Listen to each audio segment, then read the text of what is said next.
November 7th, we have reached the 10 o'clock hour. The Board of Supervisors of the County of Del Norte and the governing body of all other special assessment and taxing districts for which said board so acts is now meeting in special session. Only those items that indicate a specific time will be heard at that assigned time. All other items may be taken out of sequence to accommodate public and staff availability. I call this meeting to order, and Kylie, would you take the roll?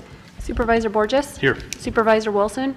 Here. Supervisor Starkey? Here. Chair Short? I'm here. And I'll take note that Supervisor Howard is absent. Thank you very much. Thank you.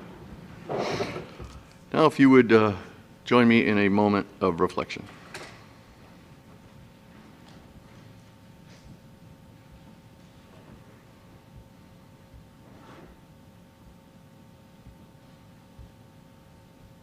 November 7th, we have reached the 10 o'clock hour. Hey. The Board of Supervisors of the County of Del Norte. I guess that will end our Reflection really helped. that moment of reflection is over. Thank you very much. Supervisor Starkey, would you lead us in the Pledge of Allegiance? I pledge allegiance To the flag of the United States of America and to the republic for which it stands, one nation, under God, indivisible, with liberty and justice for all.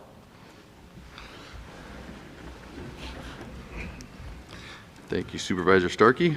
Do we have any introduction of new employees this morning? None today, Chair. We have none. Thank you. Do we have any actions to report out of closed session? No, Chair. Thank you. Is there any deletions, corrections, or additions from board members to the agenda at this time? Okay, seeing none, we'll receive other brief reports from supervisors. Supervisor Starkey, you want to kick us off? I don't have much. Quiet couple of weeks. I just wanted to take a moment, though, and express my sincere appreciation and condolences to the Sheriff's Department. You should be really proud of yourselves. You put on a tremendous service for Deputy SML. Deputies were the pallbearers. They gave speeches on the Sheriff's Department's behalf. It was well planned. It was beautifully executed. The procession was very powerful down Pebble Beach Drive. So I just wanted to make sure that I expressed to the Sheriff's Department the tremendous job you did honoring Deputy Isabel. I also attended the Reaching Rural. You're going to get tired of it, but I'm telling you, there's hope in sight. We're almost done with our project. We present in December, and so I will stop beating my Reaching Rural drum. But so we're finalizing that, and I've been up late nights working on our presentation, and I work best with procrastination, so apparently I'll get it done. I met with the California Jobs First, that was formerly known as the SURF, the Economic Recovery Fund. Now it's California Jobs First. We do have a meeting tomorrow night where we'll go over some ideas, and we're hoping to get the community involved to bring forward your ideas as well. And then the last thing, I just want to give recognition to the VFW 1381.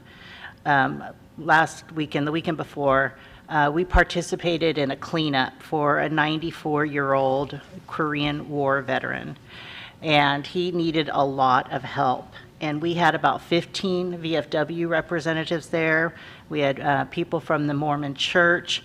We had community members who all came out, and within a 4-hour span, we got his front yard and defensible space around his entire house.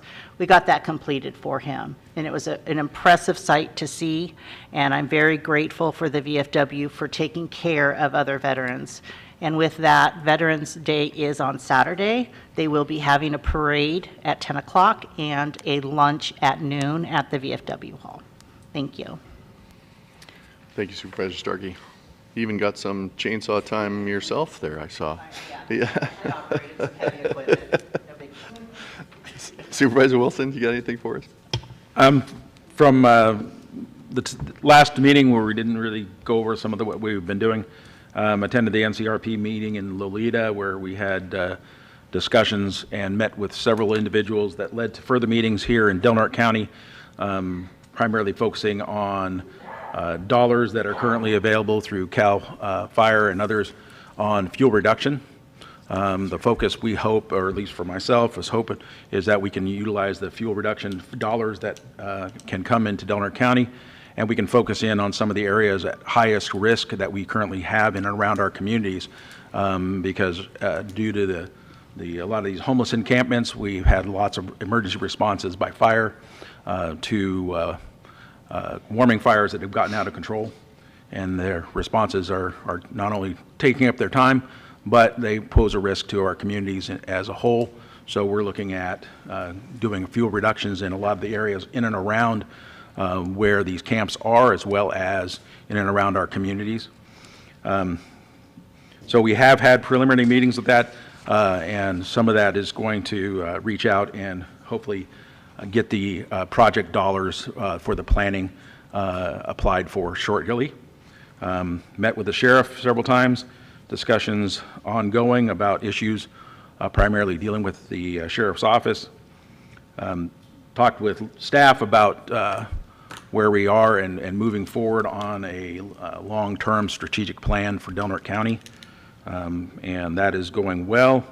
Met with Elk Valley Rancheria, discussions and talks about their participation and not only in areas around fuel reduction, but I'm also looking at moving forward on a planning process to make improvements to the South Beach area.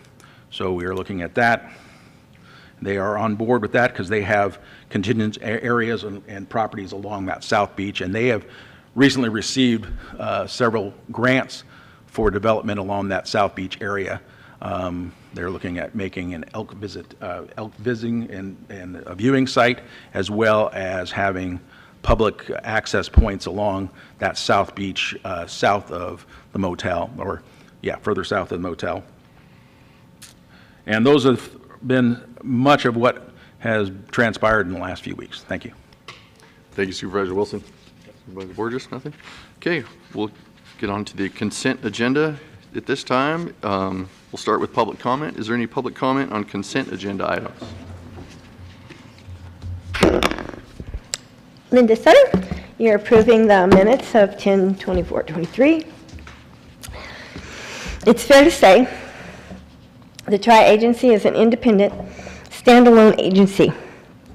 However, that changed in October 2022 when 3 of you board members voted to bail the Tri-Agency out with public money to the tune of $290,000. That is called fiscal irresponsibility.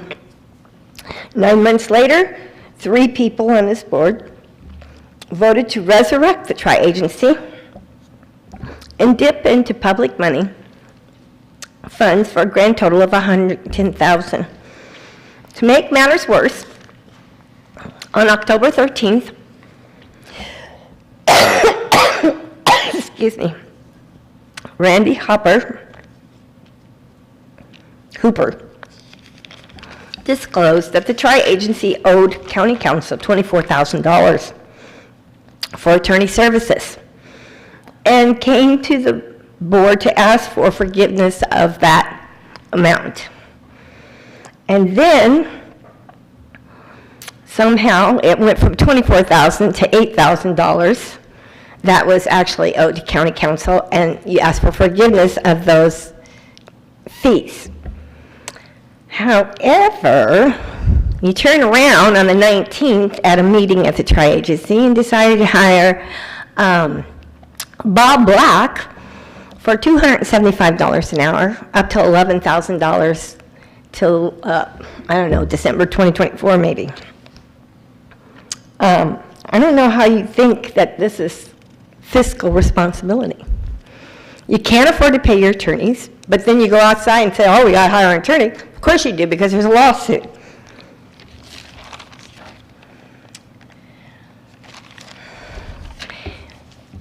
In other matters, I see you've hired Ms. Roberts as your sitting attorney during these meetings. And I think you did a great job by hiring her, because she will hide everything for you.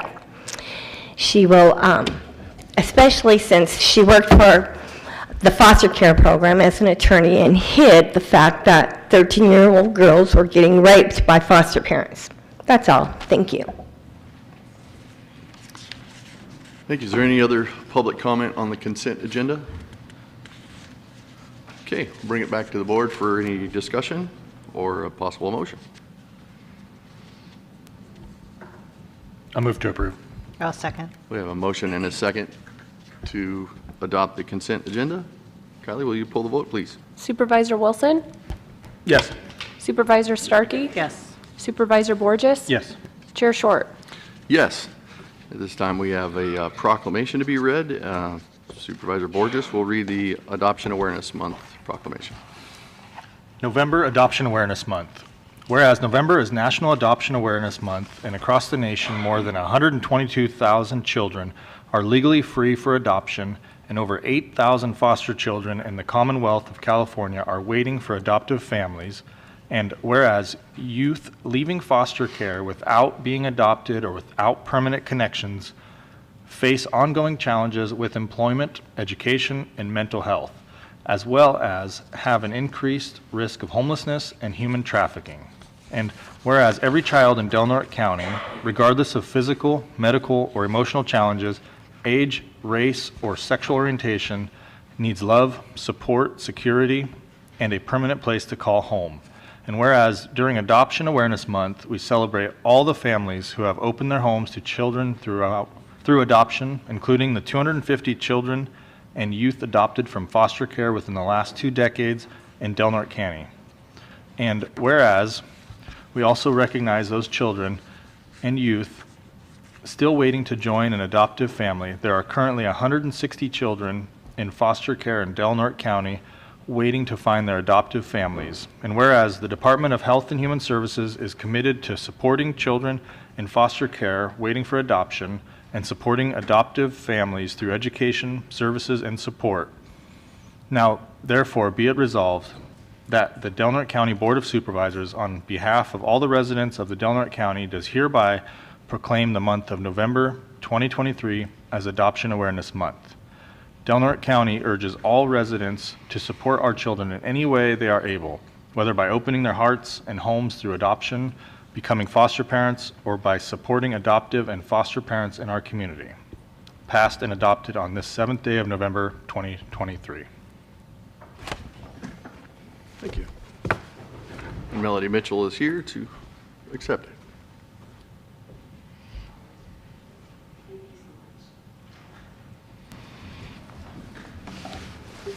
Good morning, Melody. Good morning. On behalf of all children in Del Norte County who've been adopted, we truly thank the County Board of Supervisors for recognizing November as Adoption Awareness Month. My name is Melody Mitchell. I'm the Business Development Officer for the Leaf Company. We are a wraparound agency that works with children and families who've been adopted via the foster care system in the state of California. In 1969, at age 3, I entered the foster care system. I was bounced back and forth between foster home and between my divorced biological parents my entire life. I suffered much abuse at the hands of the people who were supposed to love and protect me. My family ended up moving in Del Norte County in 1982, where I found myself here as an angry teenager and back in the foster care system yet again. I was miserable, misunderstood, and lacked love and attention that any child with my trauma needed. But my life shifted for me then. I was placed in 3 different foster homes here in Del Norte County. And sadly, our community just recently lost my first foster placement, an amazing woman named Margie Williams. Margie served this community and helped troubled youth for many years. She was truly loved and respected, and we miss her so much. So my behavior improved while I lived with Margie. So back home, they sent me. Not long after that, I was back in the system again and sent to live in my second home in Del Norte County. But I lived there and I thrived. But back in the 80s, the system that was designed to protect me failed me, and back home I went to live in the chaos, and the abuse continued. But after bouncing back and forth from my biological parents and my abusive stepfather, I just didn't really want to live anymore, so I ran away. I ended up asking my best friend's family if I could stay there. They knew I was hurting, and they took action and actually got licensed for foster care so that I could legally live with them. It was there in their home that I aged out of the foster care system at 18. I was never legally adopted, but today I still call Joyce and Charlie Graves mom and dad. They are my grandparents and great-grandparents to my family. Although our system fights hard for children to remain in a safe environment where they are free to grow and thrive in stable and loving homes, this is not always the case. The uncertainty of foster care can add another layer of trauma. When a child becomes eligible for adoption, the adverse effect becomes unpredictable. And most families aren't prepared for what may come. Adoption is presented to children in many catchy phrases like adoption day, I gotcha day, and my forever home. Families make this decision for so many reasons, and for many, it is a joyous, exciting journey as a family. But it comes with an unpredictability that can be overwhelming and not at all what they expected. There are many stories very similar to those who have adopted and need support right here in our community. We have many examples of parents who foster and adopt that need our support. In the state of California, 25% of all adopted children are at risk for an out-of-home placement before they ever reach the age of 18. An overwhelmed and stressed out adoptive family may choose to send their child to residential. They may want an out-of-home placement, send them to kin care, or even result in failed adoption. There are programs here in Del Norte County to strengthen and support adoptive families in their choice to offer a child a forever home. LEAF is a wraparound program that supports adoptive families with education, trauma support, and self-care opportunities. The sole purpose of this program is to keep the families intact while they move through the challenging of raising a child with a blueprint of trauma. We believe all families deserve the opportunity to thrive, and adoptive families need our support even more. Today, we celebrate adoptive families. They've taken the leap of faith, opened up their hearts and homes to love, protect, and change the trajectory of our most vulnerable citizens. On behalf of state and county, local programs and resources, we thank the board again for recognizing November as Adoption Awareness Month. I would like to extend an invitation to our Board of Supervisors on November 28th, which is a Tuesday evening from 5:30 to 7. We will be hosting an adoption appreciation dinner for all adoptive families here in Del Norte County, and the Board of Supervisors are welcome to attend. Thank you. Thank you, Melody. Thank you for the proclamation. Thank you very much for what you do for our community. Thank you.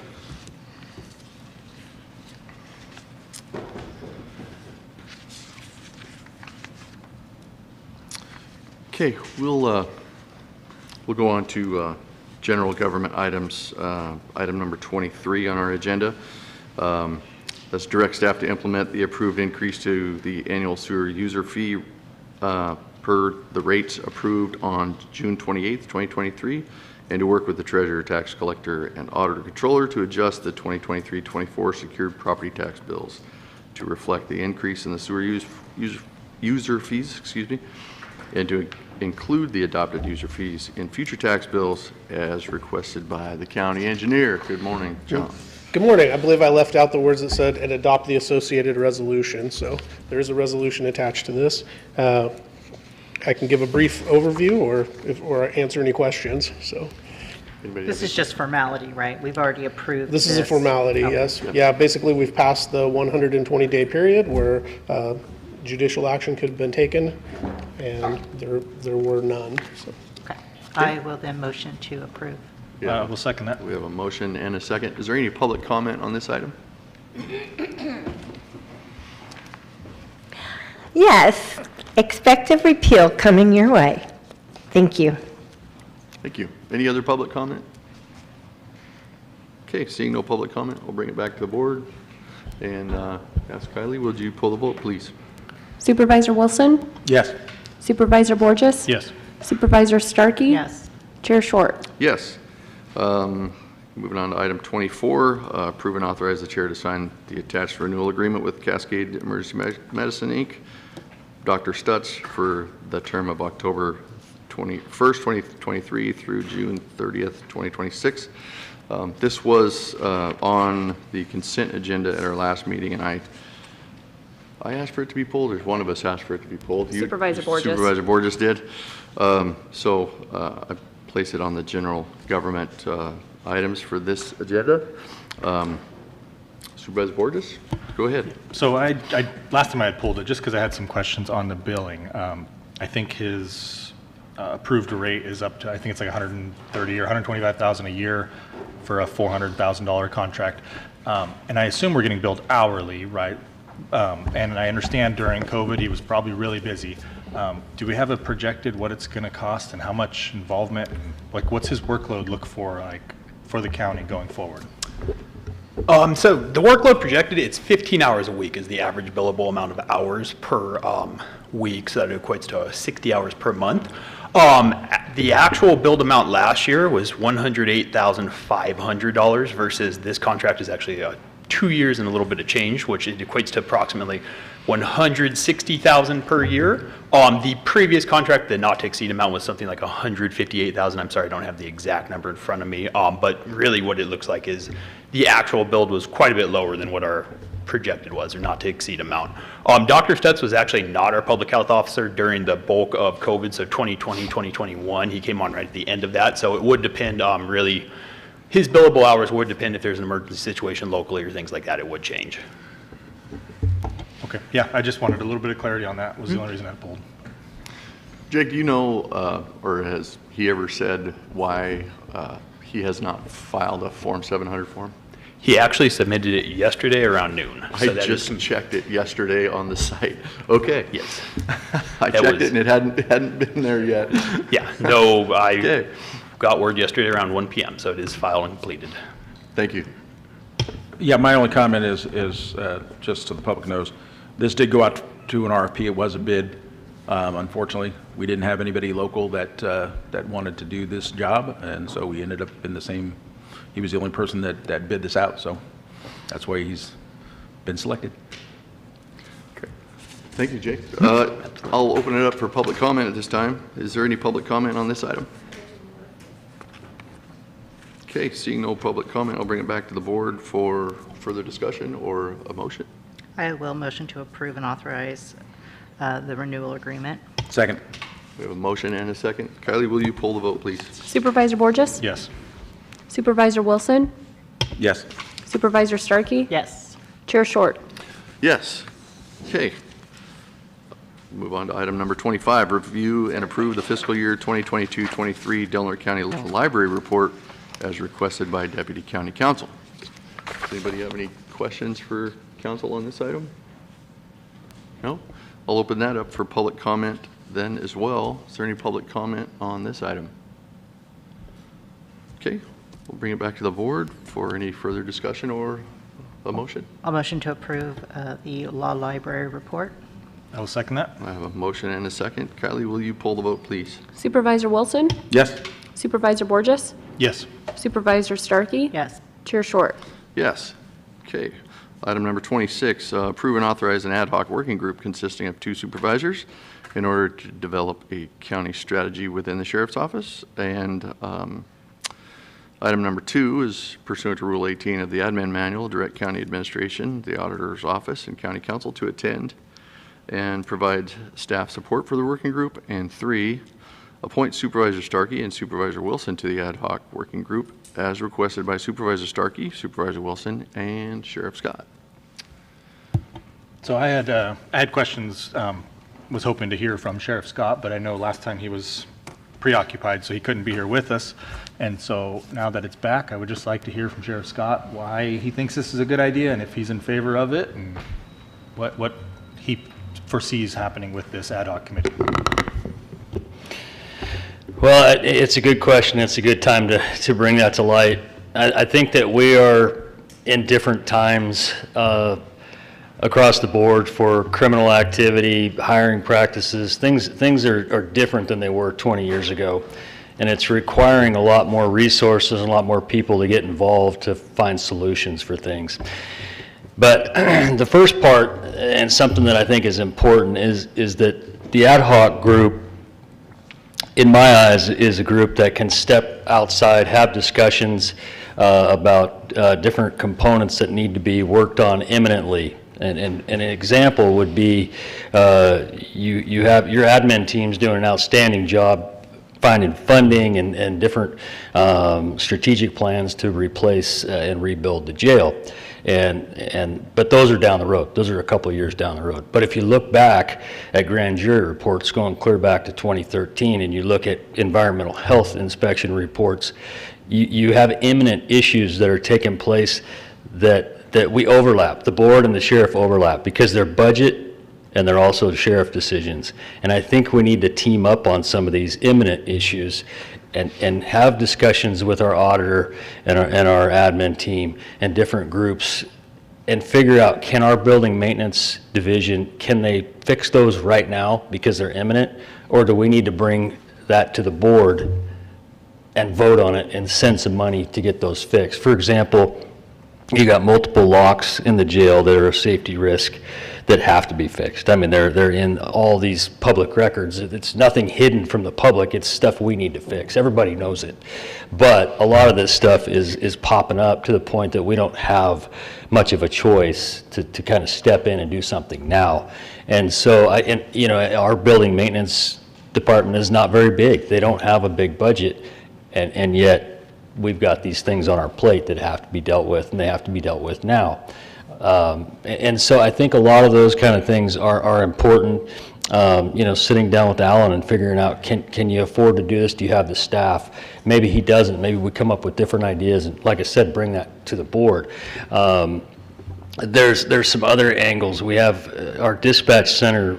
When I came in as sheriff, we had 2 employees in dispatch. We're full staff now, but we're not going to be for long. Retention is a real problem for us. We all know that. The community knows that. Luckily, we've been able to hire a civil clerk. We've been able to hire a records clerk. We've got an undersheriff. We have 2 investigators. We have a full bailiff staff now that's set in place. All these different components that we're building on, a lot of really positive things, but we're at a point where a small group could have lots of different discussions and bring that to the board to bring things up.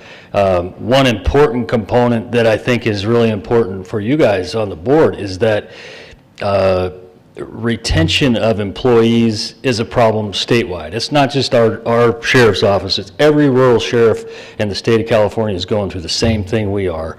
And we have to be competitive.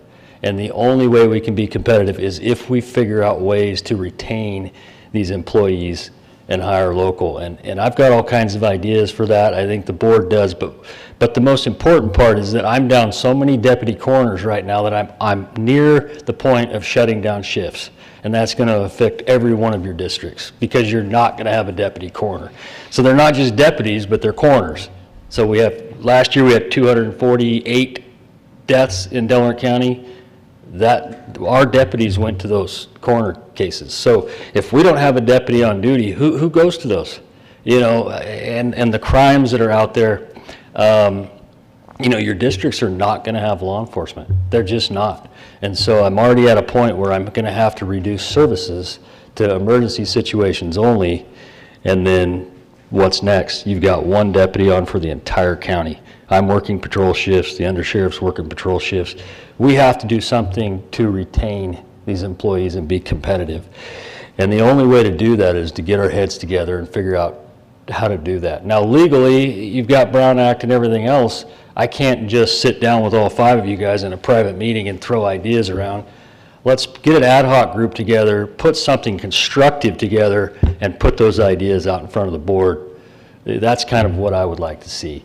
Lots and lots of positive improvements, things happening that are really good for the sheriff's office, but we've got to keep building. We can't stop. So that's kind of my long answer to you. That's perfect. That's what I wanted to hear. So thank you. Yeah. Good deal. Any other questions or comments for the sheriff?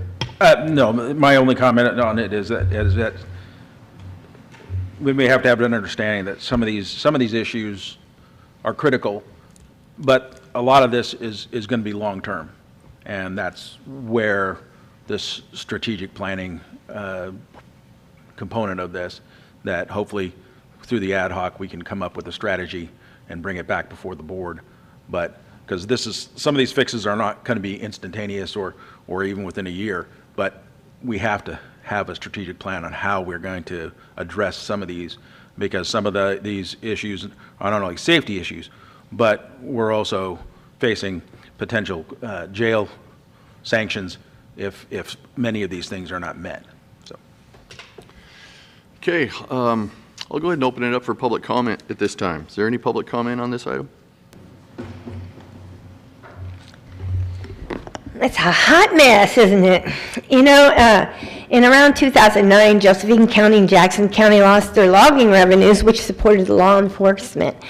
And so, of course, all those residents voted no to increase taxes. Sounds fair, right?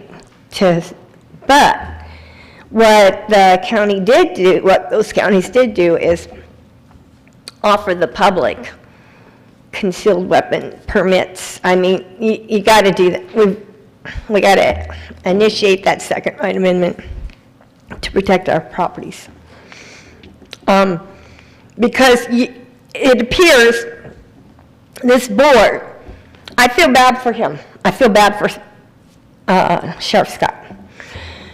Because Eric Apperson hired Deputy Iranian, who had 5 felonies and 3 misdemeanors on his record.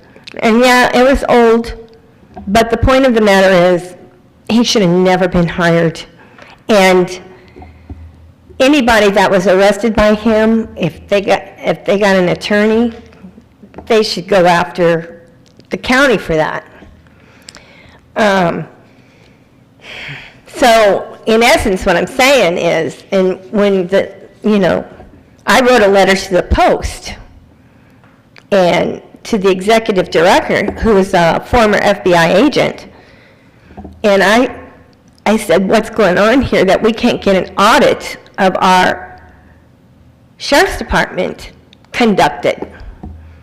I don't think that looks good to the public eye, to know that our safety is at stake here, hiring felons.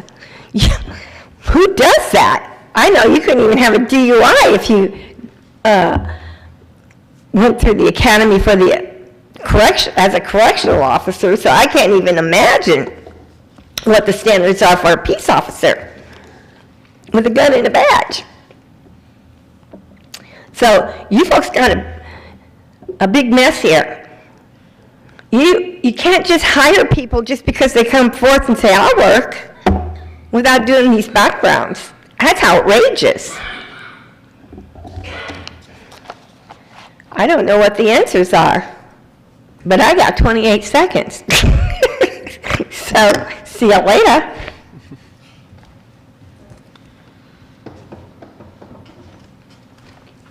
On this matter with Garrett Scott, I want to ask, why is there not an ad hoc group about the sex trafficking and sexual crimes and violence that the police are a part of?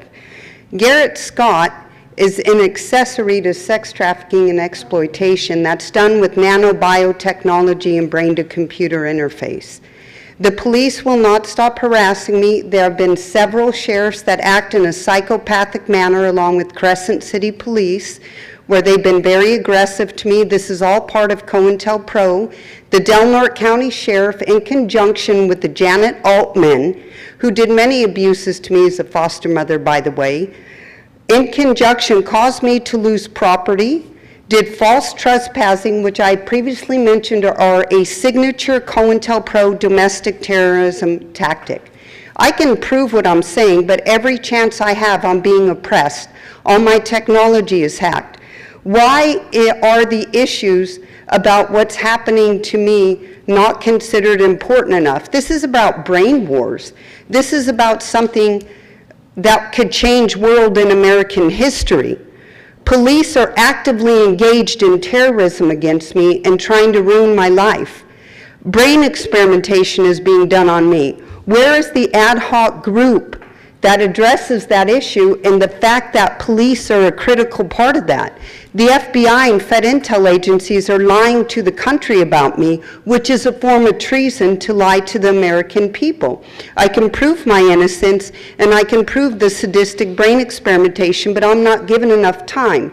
3 minutes is not enough time to talk about critical brain-to-computer interface, crisis moment, traumatic brain injury.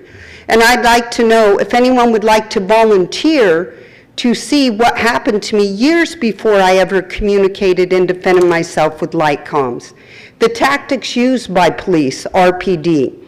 Would anyone like to volunteer to see about the many men who acted in various forms of violence, employed and supported by the police and FBI and Fed Intel agencies? All the tactics used of extreme violence by these men towards me. Would anyone like to actually experience that? Obviously, the gun violence we can't do. There's been probably about a dozen of that. That started pre-light comms. Vehicle aggression.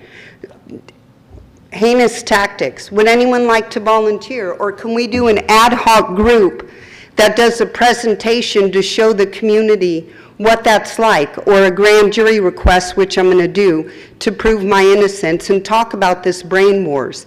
I have a book from the Pentagon in which they discuss these programs, how they're developing these programs so soldiers can actually control machines with thoughts, the transportation of cognition into computer interfaces. Is there any other public comment on this item? Chair, I have a hand raised online. Okay, let's go with that one. PCG News Corp, you're on. Yes, hello. Yeah, I'm speaking from out of Point St. George, and to the sheriff's point, for help in our community. And this is factual that social media is doing more for crimes and cameras than ever before. And it's a very important fact that we should use every resource in our community and our citizens that may have and want to use or offer their Ring doorbell cameras or any CCTV cameras they have that would help and show crime and problems in our community, and then move forward on those. I have a YouTube channel. It's called PSG Surfer M at YouTube, and I show problems that are happening in my area in Point St. George, and still waiting to see some kind of relief, and maybe a street sign, something as simple as a slow down sign, something as in the newspapers saying these are issues, community step forward, we need citizens to help, or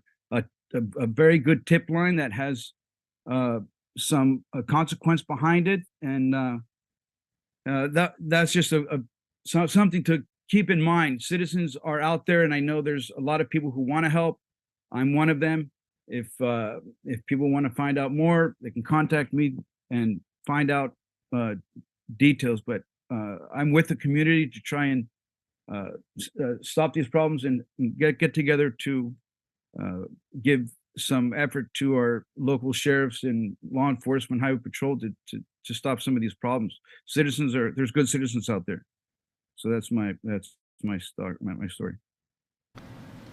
Okay, thank you, Elias, for your comment. Any other public comment? Okay, I'll close the public comment period on this item and bring it back to the board for further discussion or a motion.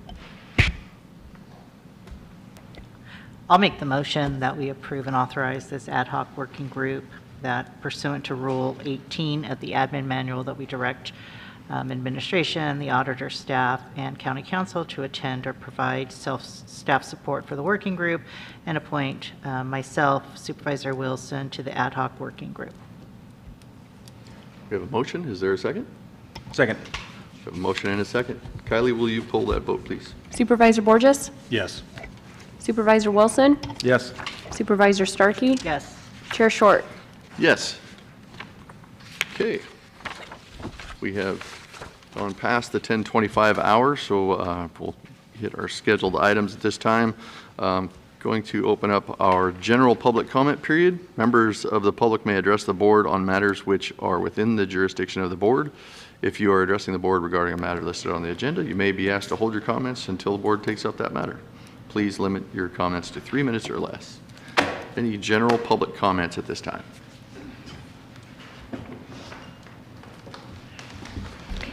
Good morning again. So, yeah, I've been gone for a while, so gotta make up for it. First off, I'd like to say I love Neil and Barbara Lopez. I think they're fantastic people. Okay, I really love you guys. I do. And this isn't about you guys, okay? But it is kind of. So, sometime last year, apparently somebody caught the fact that the county overpaid on this bond or whatever for the Smith River Water District. And of course,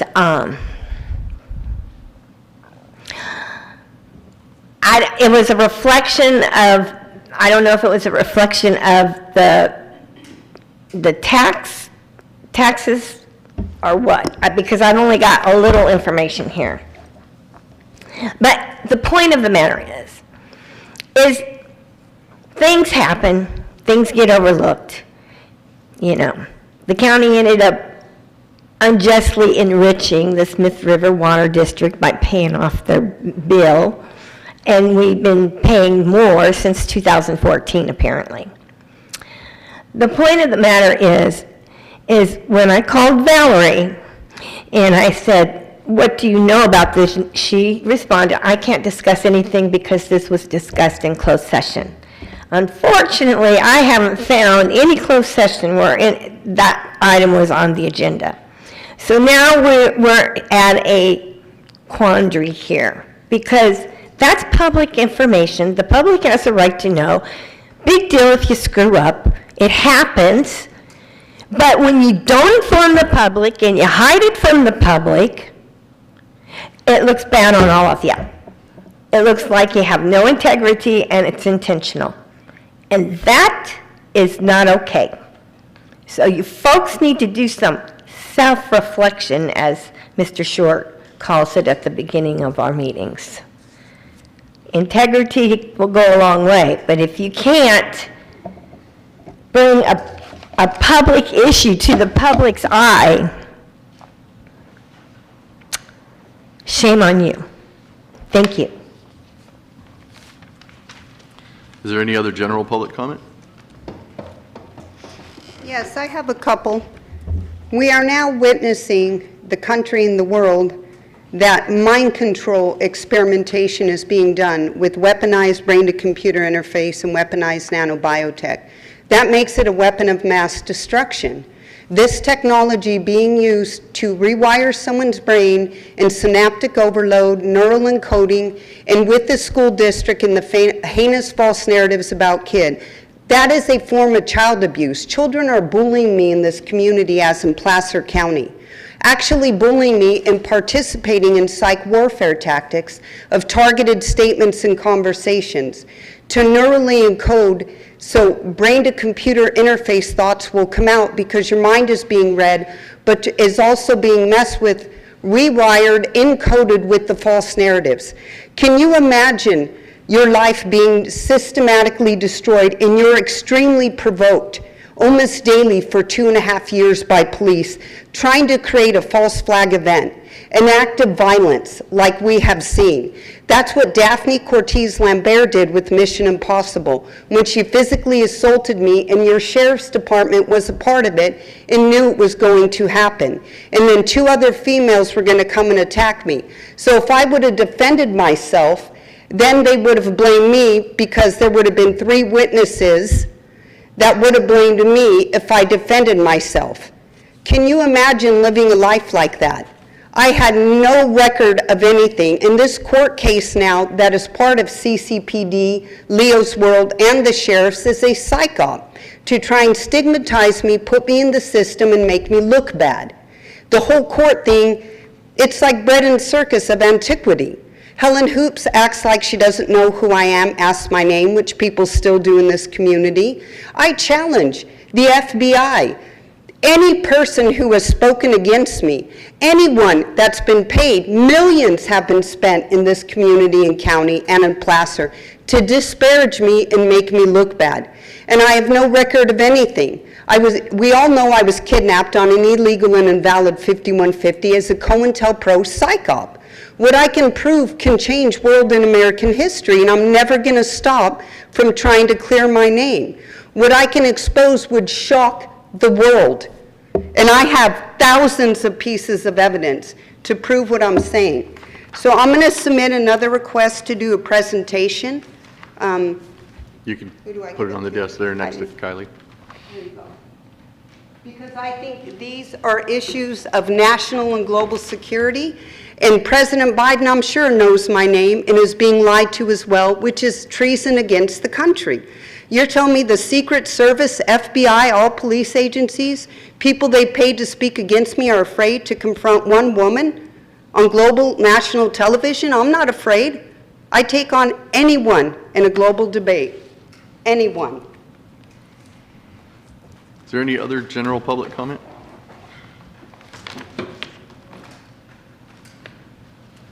Not sure I'm comfortable after that.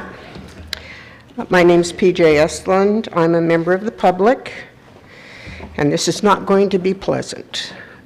These are questions regarding the accounting of Del Norte County financial statements for June 30, 2023. I have 9 questions. I'll make it brief. Why is there a budgeted net loss of $8,041,224 greater than the actual net loss of $250,197? Why are there several both revenue and expense items with actuals but no budget, some of which are from prior year? Prior year you have to know about, so it should be budgeted. Why was the $750,000 budgeted for contingency but never used? Where is the drug bust money of $375,000 reported in the newspaper?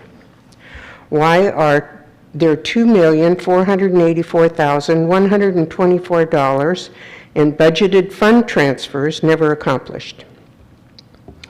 Why are there $34,367,843 listed as department allotment expenses without any actuals? These are not all but the major non-general fund departments with an entry for department allotment. Shouldn't they be a balance sheet item in non-general fund? I did review the balance sheets for the non-general funds, and I did find a couple of departments that showed an amount equal to the department allotment on their fund balance. I'm sorry, on their balance sheet. What type of unit of measure statistic does each department have? Why aren't the units of measure statistics included with the financials and the budget? Why isn't there a budget committee made up of the public to provide transparency? These are just a few of several questions related to the fiduciary responsibility of the Board of Supervisors. These are the most glaring. The remainder are department-specific, of which there are many more. I've attempted to speak with the Auditor Controller's Office regarding these questions to no avail.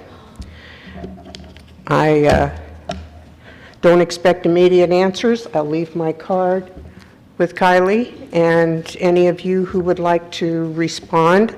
Valerie has been very helpful, I will say that, but many more questions arose that she couldn't answer. I'm going to leave this with Neil. It has my worksheets. Maybe he'd like to review it. Well said. Thank you, PJ. Appreciate your comments. Is there any other general public comments? Probably I left my agenda on the back. Okay, seeing no. I'm sorry. I left my agenda on the back of that.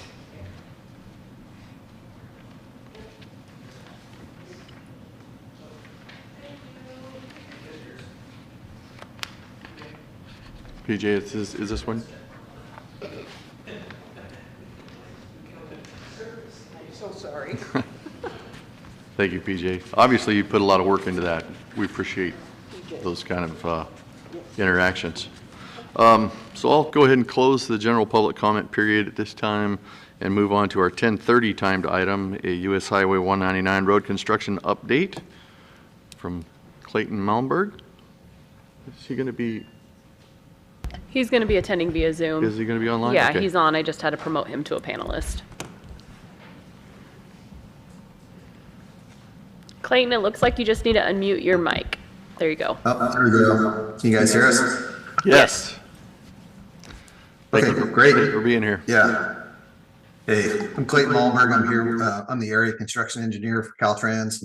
I'm here with Aaron Valley. We can provide you guys with an update on the work we're doing on 199. Do you want me to share or? If that's what you would prefer. Sure. Yeah.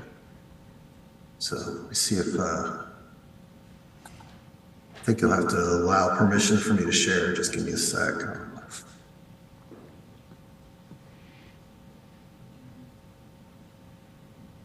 I'm not seeing a prompt to share a screen, so. Is he upgraded, Kylie? He should have full access since he's a panelist now. IT Okay. can,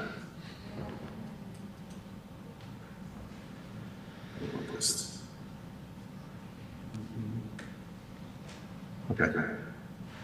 if you hover on the bottom, is there a taskbar?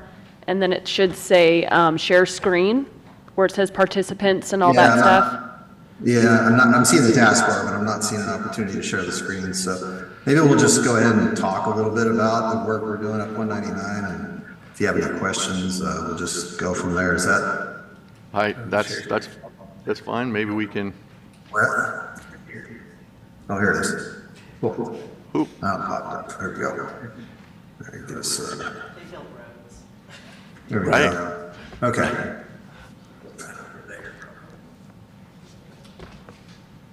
Sorry for the technical difficulties here. So you should be able to see it now. Is that? Yep, we You can. guys seeing? Okay, so kind of a dramatic photo of the fire that we had up there. This photo was taken at Patrick's Creek Lodge, kind of during the heat of the incident, the Smith River Complex fire. A significant amount of highway was damaged during that fire. We've been working pretty hard to get a lot of the damage under control. Here's one of the locations. We had a lot of rock slides as a result of the fire that was kind of burned up all the vegetation through there. So you can see we're installing in this photo here, we're installing cable drapery net system. I don't know, Aaron, if you want to talk a little bit about that effort. Yeah, we've hired a specialized subcontractor out of the Wairika area to go ahead and better climbers to be able to access this treacherous terrain here in the Patrick's Creek Narrows area. And we're installing a elevated cable net drapery system that is basically going to, the goal is to capture any loose rock material and get it down to the roadway shoulder without having any major trajectories that are going to impact the traveling public going through there. And I don't know that I took a minute to just introduce Aaron Valley. He's the resident engineer I have assigned to this project, and he's been working closely with the contractor. We have Tidewater as well as several other contractors out there, Carlson Construction, that are doing a lot of this work. So I'm going to go through a couple more slides. So this is a slide of us, preparing the slope. We're using a helicopter to assist in this photo, hanging a lot of that cable drapery netting.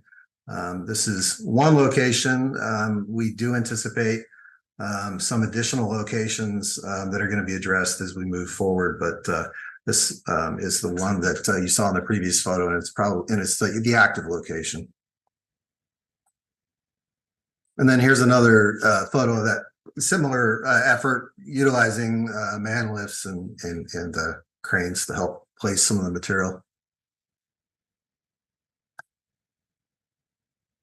So part of the effort to rehabilitate the roadway is to remove a lot of the hazard trees. These are trees that were damaged by the fire and have the potential to fall into the roadway. There's probably, a lot of you may have seen, these log stockpiles that are along the side of the highway. That's what all that's about. Those are all trees that were identified by a forester and arborist and agreed with the Forest Service that these need to be removed to protect the traveling public. Anything to add on the tree removal effort? Yeah, the fire due to the fire going through there. There was unstable soil conditions as well as trees that the roots were burnt out of, and we have consulted with a NCRM out of Ukiah to identify all these hazard trees on there with their protocols. And we're going through and removing these trees that pose an imminent threat to the roadway and the traveling public. And we're not identifying any trees that are outside of that directive. And so there's a significant amount of trees. Forest Service is the owner of the resource and is managing the disposal of these trees. Caltrans has been working with our contracting partners to remove the hazard and stockpile those materials. And Forest Service, it's my understanding, is selling off that material in a deck sale. As part of the work that we've been doing, a substantial amount of guardrail and signs were burned up during the fire. We've been replacing quite a bit of that. And that was kind of the main need for the full closures that we had experienced for quite a while and piloted traffic through was because we didn't want uncontrolled traffic to go through an area that didn't have guardrail protection up. So the good news is all the guardrails been replaced and been replaced with steel posts. So it's a much more resilient system, and hopefully we won't have that same threat in the future. Where the posts, we're able to burn up with the traditional timber posts. Anything to add on the guardrail or signs? Some of the areas we have cantilevered systems, and we have an upcoming project that's going to address some of those. So there are areas that we replaced in kind versus complete installations. And so just kind of a summary of the work that's been completed.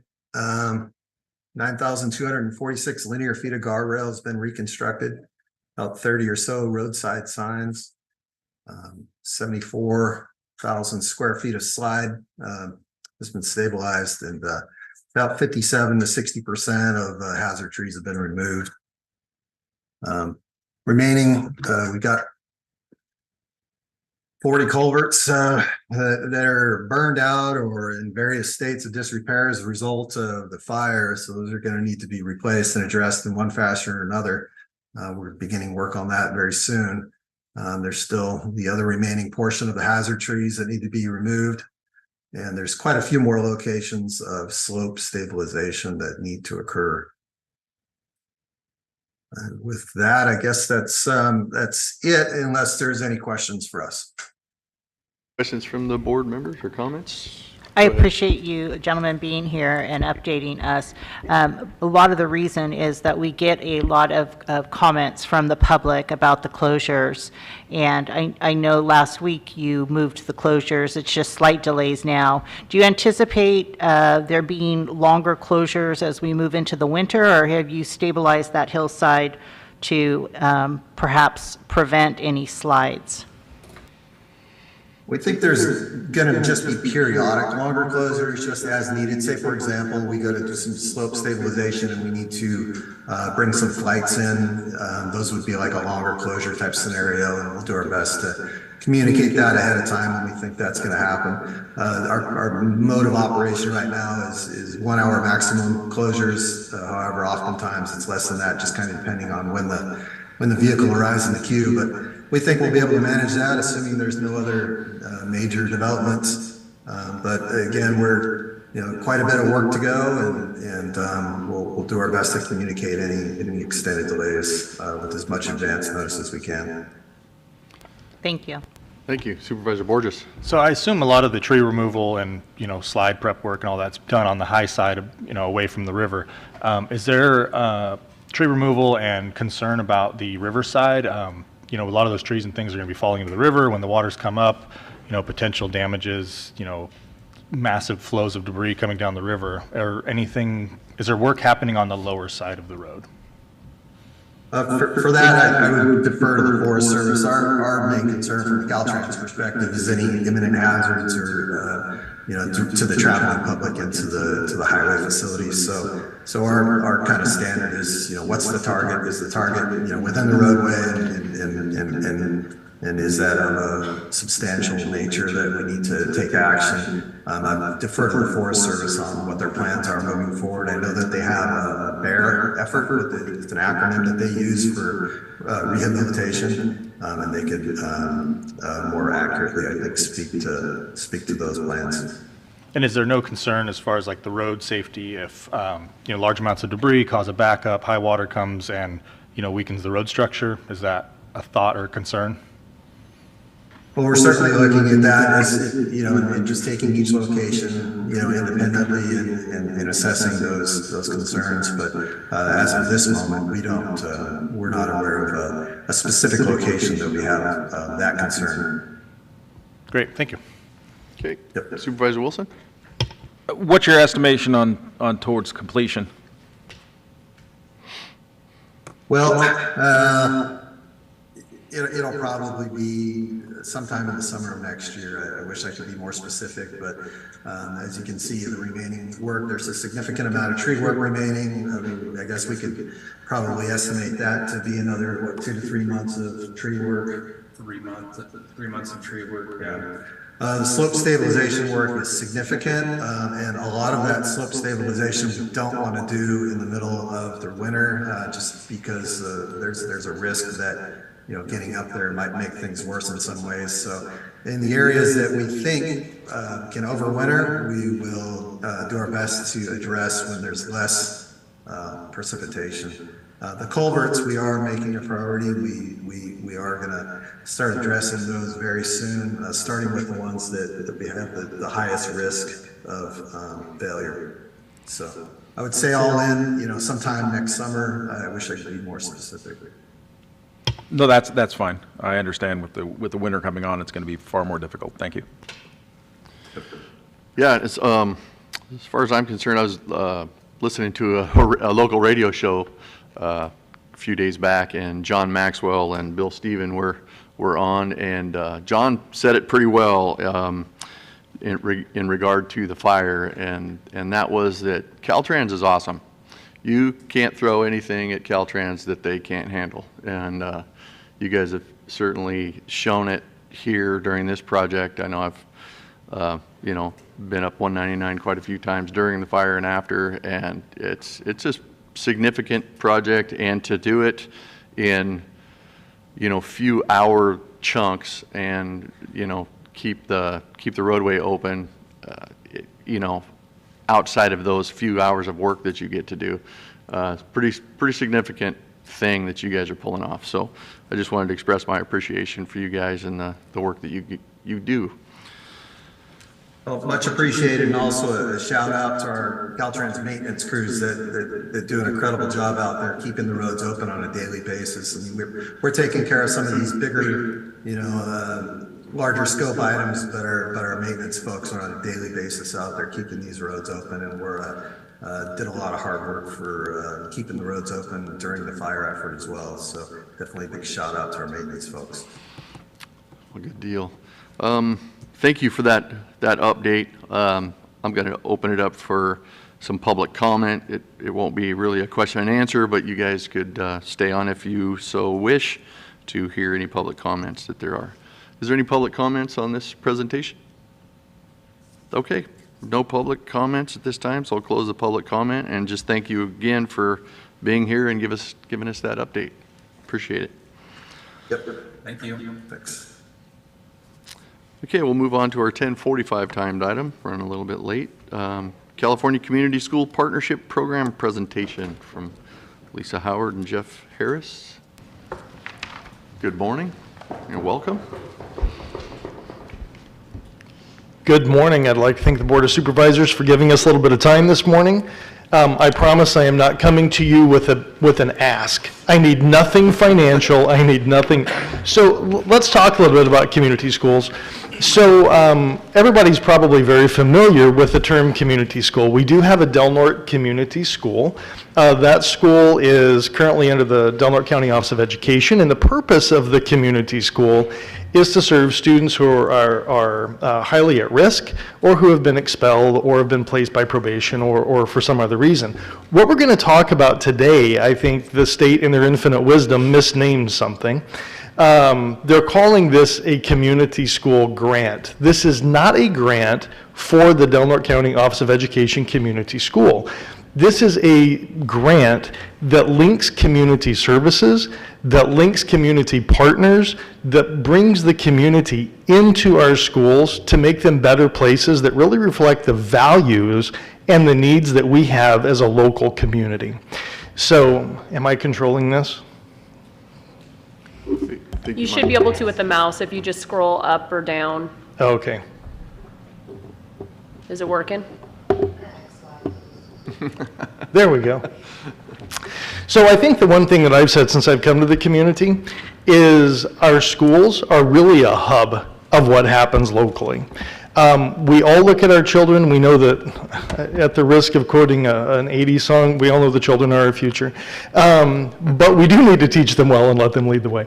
But as we move ahead, we have students that will be leaders in this community that are going to soon be out of school and be hopefully very productive contributing members to our community. And when we talk just broadly, whether it's business, education, health services, whatever it is, no one says, we don't really care about kids. So we know that shared community value that we have is helping our kids be the best that they can be. So what are we doing, right? We have a lot of good things in our schools. We're not going to go through everything today. I know I've talked to Supervisor Starkey many times, and she's going, you do what? But there's a lot of stuff that we do as public schools. For those of you who were involved in the fires, you saw some of what we could bring to bear, for community benefit. But we also know that despite everything that we have, we can do better for our kids. We can do better for our community. And really, it's about meeting families and students where they are so that we can provide equitable outcomes for everybody and providing open, quality access to all of the services that we have either direct impact on, direct services, or connecting them with other local services to give them the supports that they need. So why? Why are we going through this process? So let me tell you a little bit before I jump into the why slide. When I talk about a community schools grant program or community partnerships grant program, we're talking over $10 million over the next 5 years to provide these supports. So if you take a look at the slide, you'll see that there is an access to resources for families. So we know that there is we're in a healthcare desert, we're in a food desert, we are in anything pediatric desert, right? So we're trying to scramble to find those services. Community schools look at those systemic barriers that are there and say, how can we help families locate those services? How can we reduce barriers for families? And here again, income is not a criteria, right? We're so used to hearing this is for socioeconomically disadvantaged families, this is for whoever. These resources are for everyone. But lowering those barriers and then meeting the educational needs of all students. And what we see here is 70 to 80% of our students come from low-income families. 90% of our students qualify for Medi-Cal-related services. And so as we're talking about what our kids need to be successful, we're measuring success by academics, reading, writing, math, history, science, physical education, music, other electives.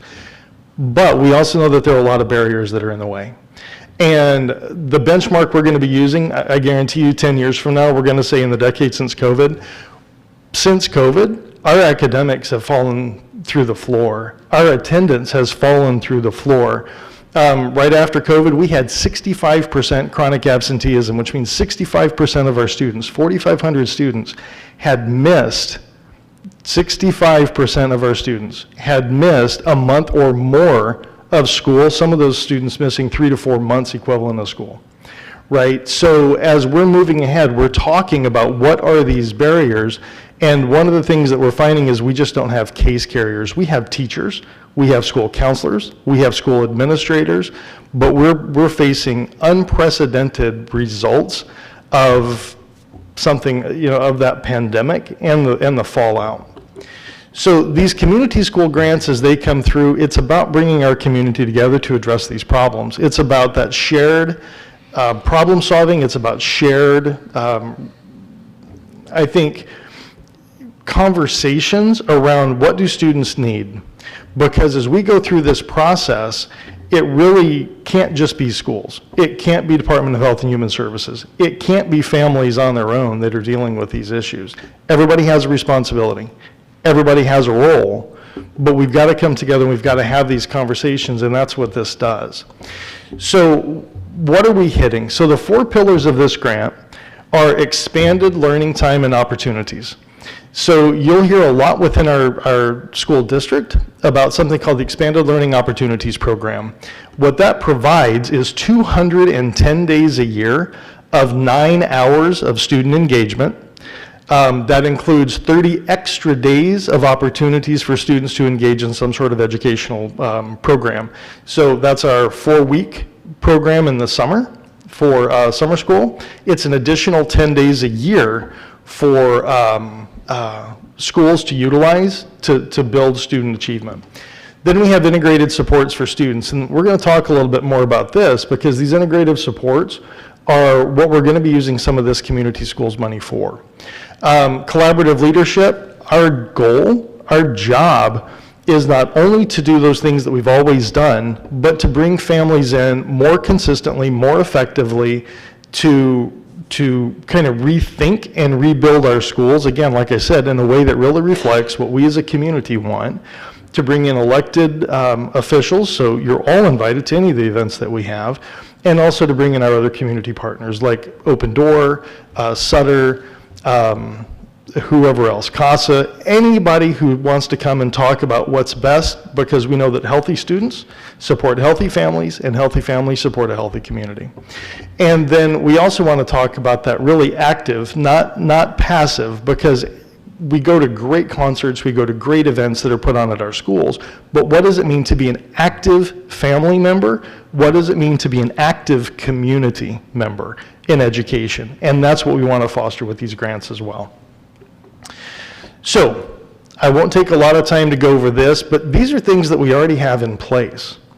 The Connect Del Norte, for anybody who hasn't been to the connectdelnorte.org website, if you're a community member, family member, this helps you locate medical services, housing services, employment opportunities.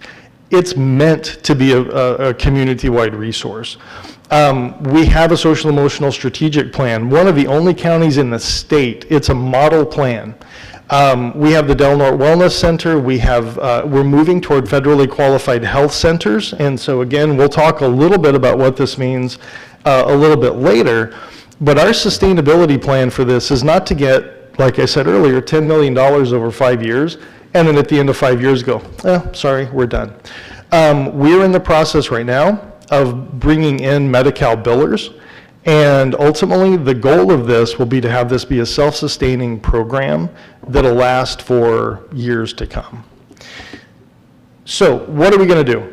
The first thing we're doing is we're bringing social workers into our wellness centers. So we will have a licensed clinical social worker, we'll have 5 social workers, and that's on top of the 30 mental health support staff we currently have, and the 11, so we're always hiring for those looking for a job. We have 100 job openings. We have somewhere between 11 and 15 healthcare providers as well. They're going to be part of this process. We are, like I said earlier, bringing families in as decision makers, not rubber stamps, not passive participants, but active participants in what they want to see in their schools. We are opening care closets at each of our schools for our homeless youth. They are like mini stores with clothes, backpacks, school supplies, laundry supplies. Our new facility on Marshall Street actually has washers and dryers that students can come in and use if they don't have one at home, and we have support services there as well. We have family engagement liaisons. For the first time in decades, we have people that are assigned at each school to do outreach to families to help them navigate the educational system. It's like any other government system. It can be very complex, and we have people that can support that. And then we're working with all of our community-based partners to make these things happen. So again, just very quickly, some outcomes. We want to improve schools academically, but we know that to improve them academically, we have to have kids ready to learn. We want to align all of our community resources. We are too small to do it on our own, but we're too big to let it fail. And we all work really well together. But we need to solidify that. We need to make that more public, and we need to make it more intentional. And we want to meet the needs of kids, right? I mean, that's the bottom line. And that, I think I've had conversations with each one of you, and we know that meeting the needs of those kids is paramount.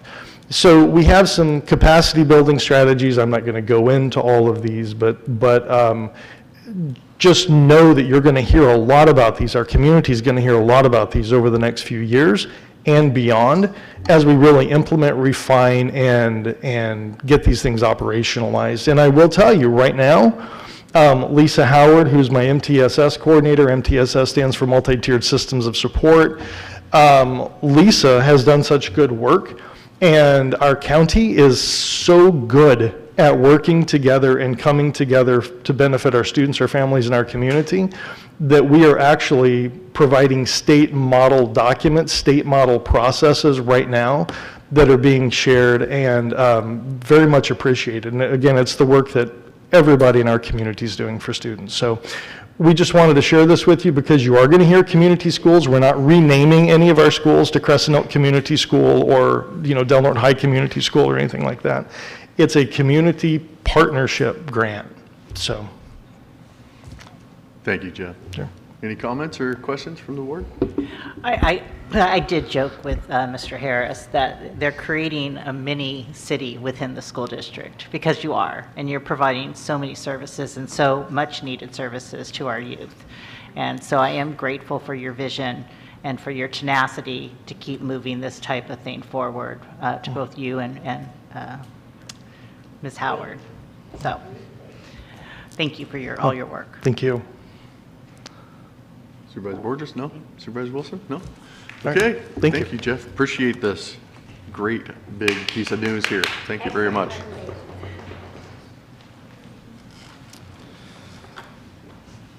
Okay, I guess that was just a presentation, but I will open it up for any public comment if there is any.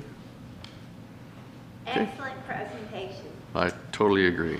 Okay, thank you for that. I'll close public comment. We'll move on to our 11 o'clock timed item.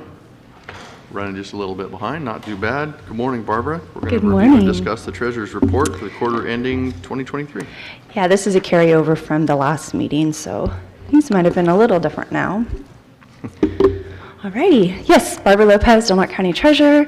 My quarter ending September 30th Treasurer's report. Whoops. Alrighty, so we closed out the quarter with a portfolio total of $125,520,442. We have about 48% of those funds in government agencies. CDs are at about 14%. I have 26.5% in CAMP, which is our liquid fund that we're using right now, which I'm very happy with. I think that it's earning a great rate, so I want to keep it in there as long as we can.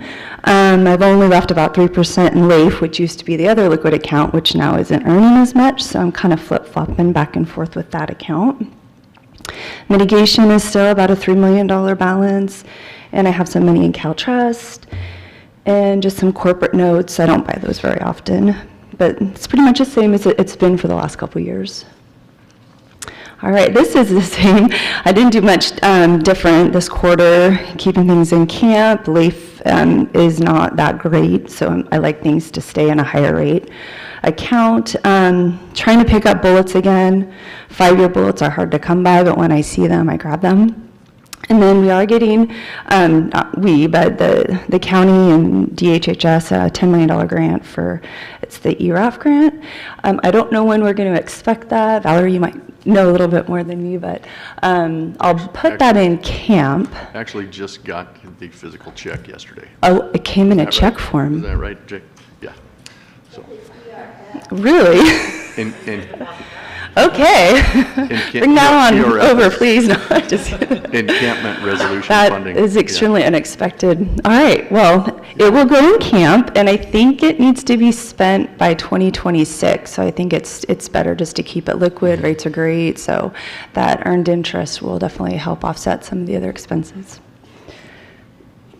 All right, interest earnings for the quarter. $899,385.78. You can see, again, why I like to keep money in camp, because that interest earning is great. So it does fluctuate a little bit every quarter, kind of just depends what's paying out. And then interest rates are a little different. This was as of 9/30. And I will say, when I was trying to find what the offerings were for bullets in the 3, 4, and 5 year, I couldn't find them because they're just not being offered. So a lot of these rates are based on short callables. I did just get a 4-year offering on a bullet of 4.625%. So I picked that up because I think that's a good rate, and it's a good 4-year long-term rate. Overall, the portfolio definitely is lagging, but that's just the nature of the portfolio being a 5-year portfolio. So we're still, looking at some of those low interest rates that are sitting on the portfolio till they mature. That's everybody's portfolio that's in government, Treasury. And then my purchases for the quarter, again, you can see what I did, a lot of 5 years. There was a good 5-year bullet there that I picked up at $2 million, for $2 million and a CD. And on maturities, I just flipped into some of these other things that I purchased. So pretty quiet for the summer. That's not unusual.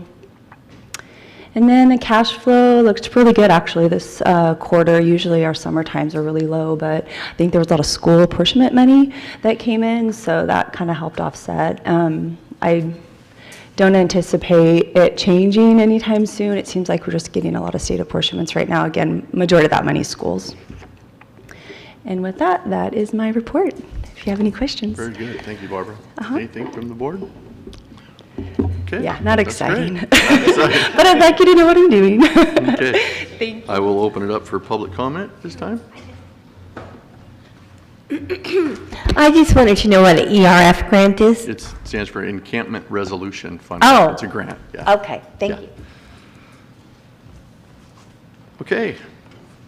Thank you for that. We'll move on to our 11:15 timed item, and that's adopting an ordinance to amend Del Norte County Code Title 20 zoning by repealing and replacing Chapter 20.00, adding new definitions to Chapter 20.04, and adding new sections to chapters 20.08, 20.09, 10, 11, 12, 12A, 13, 14, 15, 16, 18, 20, 20A, 20B, 23, 24, 26, 28, 29, 32, 34, 35, and 43 to regulate accessory dwelling units and junior accessory dwelling units in specified zoning districts, and 2, find that the ordinance is statutorily exempt from review under the California Environmental Quality Act, or CEQA, as requested by our wonderful Heidi. Yeah. Good morning. Good morning, board. What you have before you today is our ADU ordinance, which has been a lengthy process to get it to this point. I think we were hoping for the state to kind of complete some of the legislation, but it just kept on coming, and it will continue to come. So what you have in your with your board report today is reflective of state law as of this summer. There may have been bills that may have been signed, say, in the last month by the governor that have not been included, but for the most part, it is up to date. And I'm available to answer any questions that you may have. Very good. Thank you, Heidi. You're welcome. Is there any questions? Go ahead. Well, I guess Supervisor my Starkey. question is that we really should consider this ordinance kind of a living document. Absolutely. Okay. Absolutely. Okay, Yep. because as things change, as, you know, more and more restrictions or hopefully less restrictions come about, that's all going to be reflected in our ordinance. Is the process for switching that ordinance and keeping it up to date, how cumbersome is that? I think now that we have what we have, assuming it's adopted today, I don't think it'll be terribly difficult. And I've worked with council on it. We're both very familiar with the format and how we have it all set up. So I believe if we have, or when we have changes, it shouldn't be terribly cumbersome. It would be taking it to the planning commission and then to the board. And then my other question is, I did not go by line in comparison with the city. Are we kind of consistent with what the city recently adopted? I did not review the city's ADU ordinance. We are consistent with California state law, which I Perfect. assume theirs would be as well. So Okay. they should be very similar. Okay, thank you so much. You're welcome. Supervisor Wilson. Now, will this give us some of the tools that we need in order to kind of clear up and clean up some of the because I know we've had several, at least have been reported to me, several residences that have taken advantage of this ideology and where they basically turn their backyards into rentals. Where you're getting, motor homes and other things that people are living in their backyards, and they're charging rent for these places. Oh, goodness. Yeah, those would be code enforcement cases. Those would remain code enforcement cases. Right. If they fall under this category, let's say, we know that there are, either non-conforming or legal non-conforming ADUs or the equivalent that exist out in our community that haven't been documented by our department. And this would be an opportunity for us to take those in and make them, to recognize them and essentially get credit from the state for those units. But as far as recreational vehicles, motorhomes, et cetera, if those exist out in the community, those are not considered accessory dwelling units, and we would need to, if the public is concerned about that, submit an investigation report to our code enforcement division. Thank you. You're welcome. Very good. Supervisor Borges, nothing? Okay, thank you very much, Heidi. I'll go ahead and open it up to public comment at this time. Is there any public comment on this item? I didn't have a lot of time to do a lot of research on this, so I'm a little confused about, so now the ADU units are required to hook up a separate electrical box and sewer hookup. Is that what I'm understanding? Is that correct? Is that what this ordinance? I don't believe it's a requirement, but Heidi could maybe. Because, that's a lot of money. And somebody that already built their granny flat or whatever you want to call it, that's hooked up to their own sewer and electrical, I don't know how people are going to be able to afford that. Heidi, would you, if you don't mind.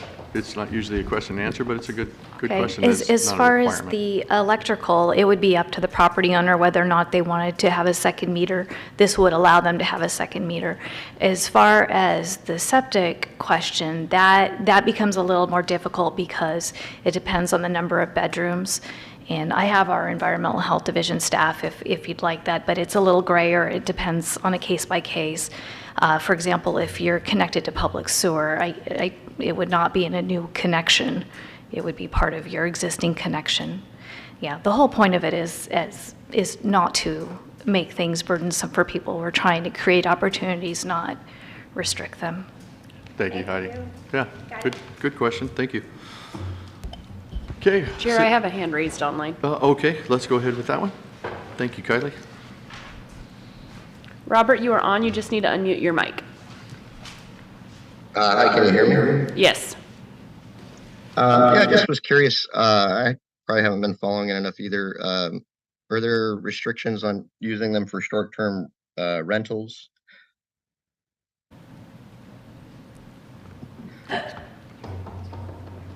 Yeah, Heidi, if you want to address that, that'd be. Yeah, the purpose of the accessory dwelling units is for long-term rentals, not for short-term rentals, so it's 30 days or longer. Okay, thank you, Heidi. And do we have another public comment? I just had a question. Is this for non-coastal or does it include coastal? This does not include coastal.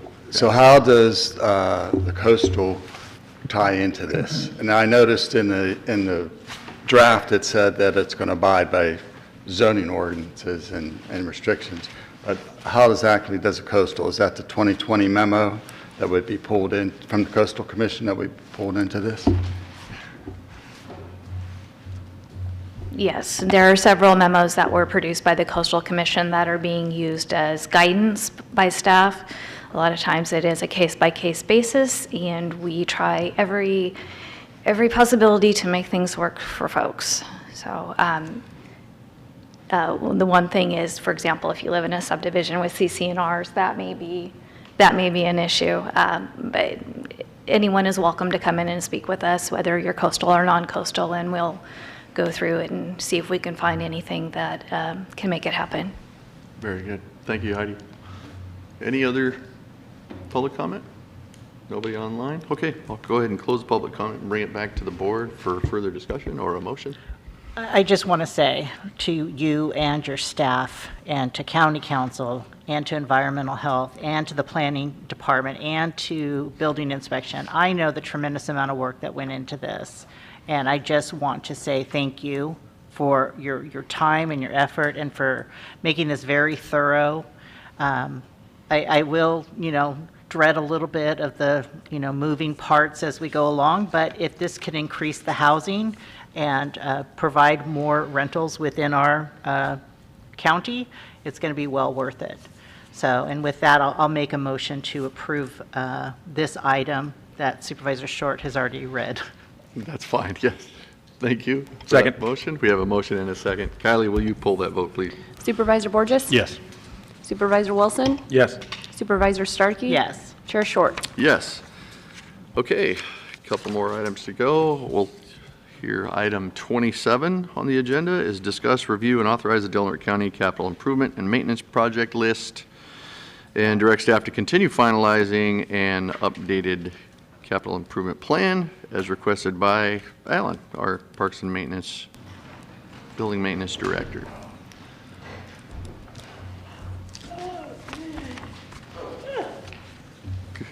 Good morning, Alan. As the memo stated, this is not a completed capital improvement plan. During the TAC committee meeting, it was brought up that we should have a extremely thorough plan, one which identifies projects that actually are shovel ready, so that when we do have funding possibilities available, we have projects that are there for them. And definitely have to thank Randy Hooper for that idea, because that will make things a lot easier for the future. What you do have in front of you is a list of the current projects that we are working on. If you have any questions, I'm more than happy to answer. Any questions from the board for Alan? I'll have questions. That's why I came up. I know. You're like, oh, Valerie's going to have questions. I do appreciate this. I would like to see the full list. I want to see every single thing that we need to be kind of keeping our eyes on for that longer term plan. And I can appreciate narrowing it down to the kind of the top needs of the county. But I think with, Supervisor Wilson brings up a lot is that we need a strategic plan, and that's going to fall right in with that. I know it's a ton of work and to get that thorough document forward to the board so that we can start prioritizing the list. But with this, the list that's being presented here today, it's 7 projects. And how many would you anticipate that we actually have project-wise? 20? I think there's like 22 on the full list. Okay. A lot of them were, it would be nice to, but they're there. Okay, but it would be nice, those are, I certainly am, want to get those things forward too. Pikes Field, I think, might be on the it would be nice list. But I would love to be able to see all of them, and so that we have an opportunity for the community to help us decide which ones should be a priority for us. So I'm hoping that'll come sooner rather than later. Or whenever you can get to it. It will, I mean, one thing that I can talk about is it won't happen sooner. I mean, it definitely will happen later. I mean, there's a lot, especially with some of these projects that they're talking about, we have to jump through all of the hoops of the Coastal Commission and all the permitting and all of the things that we normally would have to do for any project so we can make them shovel ready. And those are going to be very labor intensive, and Heidi's left, but she will be a huge part of that. So you know how thorough it will be.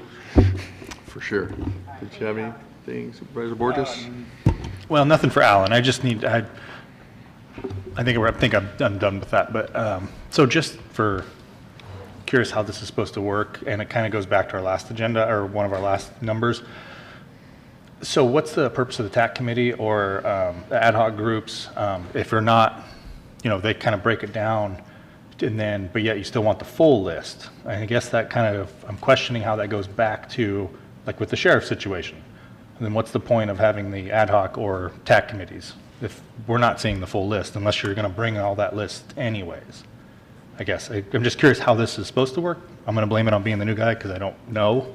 So I'm looking for an answer. You have 30 more days of being the new guy, and then That's it. you can't use that excuse anymore. How I think it's different is with the specific with the ad hoc thing. We're going to be bringing all of it forward, right? We're not narrowing it down and saying, well, we're not going to tell the rest of the board about this. We'll bring it all forward. And I think that's with this as well. I think at some point, I think we as a board should be able to see it all. I can agree that there are certain times with the grants that we were on. We kind of said, okay, how are we going to do this? But we didn't leave anything out. We let them know that there was over an extra $2,500 in the grant requests, but that we said we should probably stick with the $200,000. That was an old, but it's not leaving information out. It's just having some deep discussions and then bringing it all back to the board, at least how I see it. That's the way I see it too. I mean, your technical advisory committees get together and strategize and do the planning, and then they bring that kind of priority list to us. And if we see it different, we'll hash it out here in open session and make changes if we see fit or accept what the TAC has come up with. I do appreciate the work you put into this, Alan. Just to echo what Supervisor Starkey has said, I do look forward to seeing the full list and how you have prioritized that and what goes into that prioritization. I did want to say that I was kind of surprised to see the Veterans Hall roof on that list. It seemed like a couple of years ago when we met with the vets and they were concerned about the roof. You said the roof that was on there is one of the better membrane roofs. So I'm kind of curious, are the birds really beating it up so much that we're going to need a roof pretty soon, or where are you putting that? Well, the roof is there. It is a good roof. It's probably more than 25 years old. I mean, the membrane is starting to get brittle. The seagulls, for some reason, love to drop their food on there and then peck at it. And every year we're up there patching holes in the roof just prior to the rains. And I put this on that list as high as I did because when it comes to the roofs, we've been actually going through and we have almost every roof in the county replaced within the last 5 years, except for the Veterans Hall and Juvenile Hall. So, I mean, when it comes, and I look at it from protecting our infrastructure, making sure that roof is secure and tight, we don't have to redo what we just redid 2 years ago. So, exactly. Yeah, that's why we definitely put that one on there. It's not currently leaking as far as we know, but let's get it done before we do damage to what we've done inside the building. Yeah, it's a beautiful building. Hate for anything to happen to it. Thank you for that answer, Alan. Appreciate that. Anyway, I'm just glad that the phases that are on there, the HVAC system for the SO is on there, and that's going to again be one of the primary discussions I know that we're going to be engaged in the sheriff's office is timing and funding for a lot of that because there is a chunk of money right there, but as you can look at your list, there's a to be figured out is one of those missions that will be engaging, but I'm glad to see those items on the list. Appreciate it. Okay, we'll go ahead and open this up for public comment. Is there any public comment this time?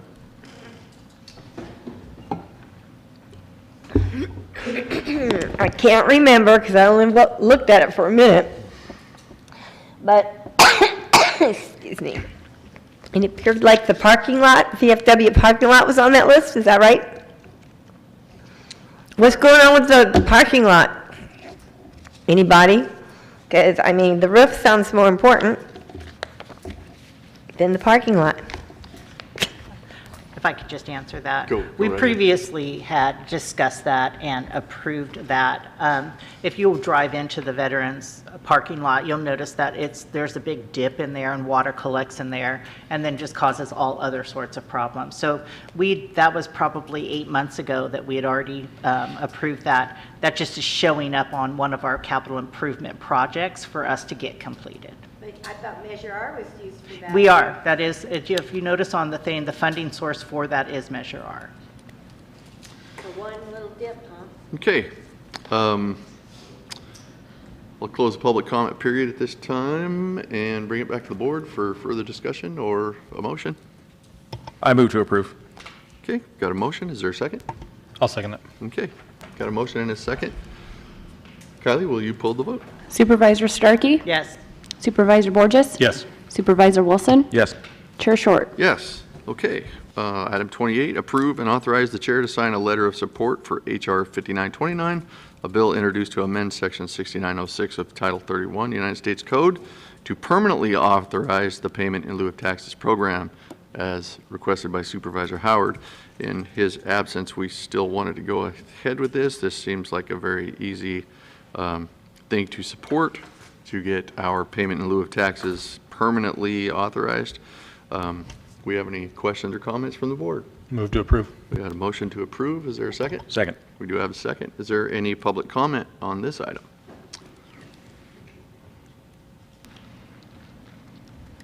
We did Good all morning, this Norma. time. Good morning. Norma Williams, Chapter President, Delaware County Employees Association, SEIU 1021. I was going to address this at the last meeting, but now it's here. So I am totally in favor. We do lend our support, the chapter does, in what you're wanting to do with this letter. I have asked our state, actually our local 1021 here, as well as SEIU International, to lend their support and do whatever lobbying they can do on behalf of all the entities that are impacted, obviously nationwide, since this was introduced by the Honorable Congresswoman from the state of Colorado. Hindsight being 2020, I can't help but always think whenever the PILT problem comes around, especially for the state, why in the past, whenever this was originally negotiated with this Department of Interior, that it wasn't negotiated to be permanent to begin with.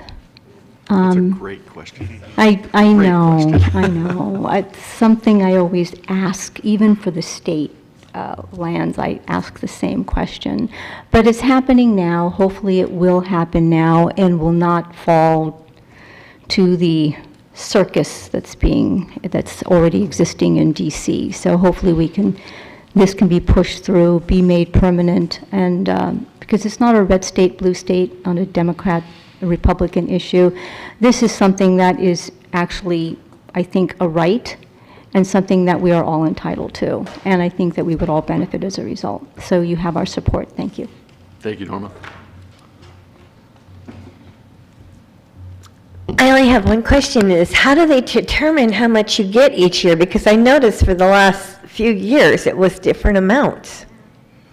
We're getting less than we did last year. So that's kind of weird. But I mean, I'm supportive of it, but, I'd like to kind of know how they determine that amount. Be a good thing for the public to know, I suppose. Yeah, I think that is a great thing. I think the federal has been very consistent. The state we've had some issues with the state, but has the federal been very consistent, Neil? Yes, they've been pretty consistent. It's a per acre allocation through these appropriations, and it changes. We have asked the same questions, Linda, because sometimes our acreage changes. It seems like when we think we have more acres, we have less acres and we get less money, and we seem we have less acres, they pay us for more acres and we get more money. So it's pretty inconsistent, but the federal government has paid annually for as long as I can remember, and so. Okay, thank you for that, Neil. Supervisor Wilson, do you have something? Some of the changes that do occur occasionally is when, and we've seen a lot of this happen, where the federal government releases lands and turns it over to tribes, and then it rolls off. Okay. Seeing no other public comment, I'll bring it back to the board for further discussion or a motion. I already have a motion and a second, Chair. Oh, well, thank you very much. For the reminder, well, go ahead and pull the vote then. Supervisor Starkey? Yes. Supervisor Wilson? Yes. Supervisor Borges? Yes. Chair Short? Yes. Thank you for that. And Kylie, I think we're done. We covered everything. We covered everything. And we did it before noon. I don't know how that happened. But thank you all for coming and your wonderful discussions. And I'm going to go ahead and adjourn this meeting until our next meeting on November 21st, 2023. Thank you all for being here.